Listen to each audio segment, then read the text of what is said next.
In the beginning was the Word, and the Word was with God, and the Word was God. And the Word was made flesh and dwelt among us, and we beheld his glory. John 1:1 and 14. The doctrine of the Incarnation is fundamental to every aspect of our faith. The eternal Son of God, who created all things, took on human nature and entered our world as man. This is the cornerstone of our faith. And while the doctrine of the Incarnation is unique to Christ alone, it's not something that we can literally replicate. There is a model contained within the doctrine for us to follow. That is, the truth of God must be embodied. The principles from God lived out. The commands, wisdom, and doctrines of our faith are not merely to be studied, memorized, or preached. They are to be lived. Had the Word not taken on flesh, all men would remain in their sins without hope. And in the same way, if your faith remains only in words and not lived, it is impotent. Not only is this perilous to you, but it is perilous to those around you. Your life is a greater teacher about what you believe than your words are. It's not enough to speak truth. It must be a lived truth. Example is stronger than precept.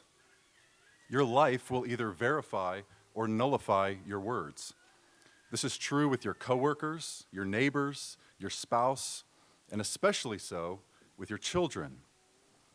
Your children hear your actions more loudly, more clearly than they hear your words. You can do family worship on a rigorous schedule, but if you fill the house with harshness, coldness, and bitterness, they will see your hypocrisy. Fathers, you can teach your children about honoring their mother, but if you're harsh and dismissive with her, your children will see it and they will imitate it.